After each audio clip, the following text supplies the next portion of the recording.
नमस्ते सबैजनालाई, welcome to my channel everyone. यो चाहिँ म हजुरहरूलाई हाम्रो मामा घर रहेको गार्डन देखाउन गइरहेको छु।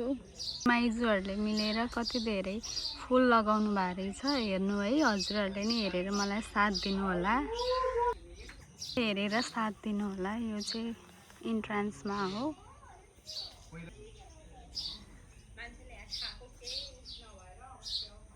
हाम्रो मामा घरको वरिपरिको भ्यू हो, यस्तो छ। यो चाहिँ हाम्रो कान्छो मामाको घर बन्दै गरेर। साइडको इन्ट्रान्समा चाहिँ ठुलो फुल थियो, अहिले चाहिँ काटेर फालिदिनु भएको छ। गर्मी महिनामा मच्छरहरू लाग्न सक्छ भनेर।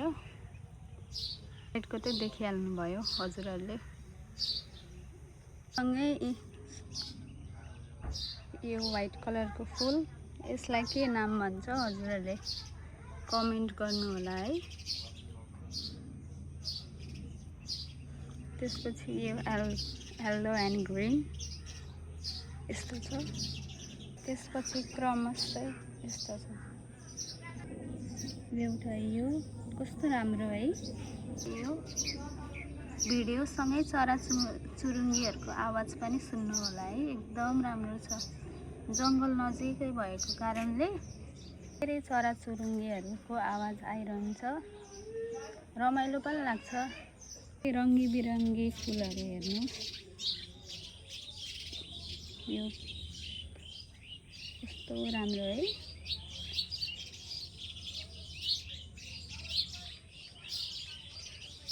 चराचुरुङ्गीहरूको आवाज पनि सुन्नुहोस् है।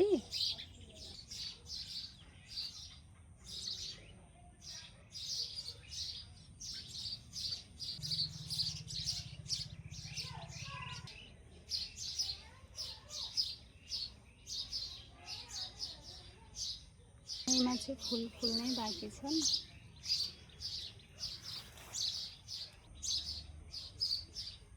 हेर्नुहोस् त यो कति राम्रो।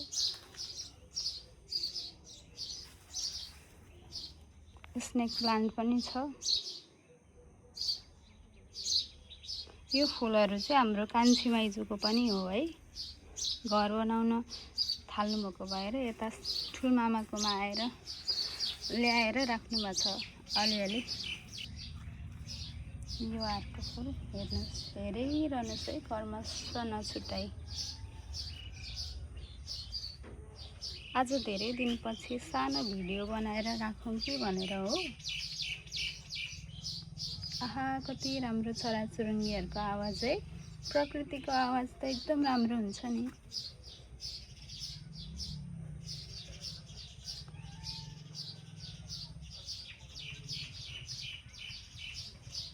यिनीहरू चाहिँ फुल्नै बाँकी छन्।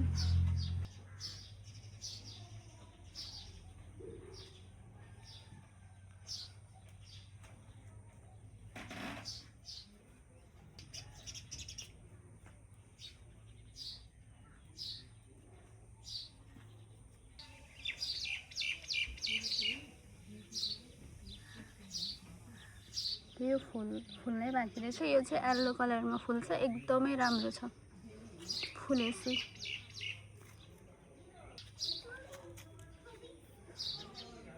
अपराजिताको फुल पनि छ।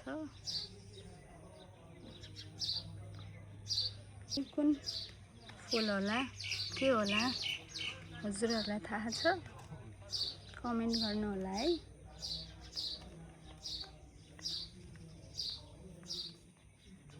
मैले चाहिँ हाम्रो मामा घरमा तरकारी पनि लगाउनु भएको रहेछ है। साइडमा तरकारीहरूको झाल पनि देखाइदिन्छु।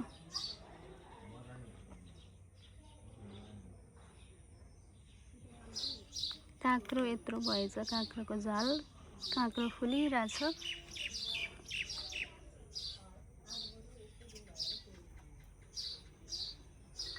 साथै त्यो करेलाको झाल। करेला चाहिँ अस्ति हावाहुरी लागेको भएर होला करेलाको झाल ढलेछ। अब मामा आएर बनाउनुहुन्छ त्यो।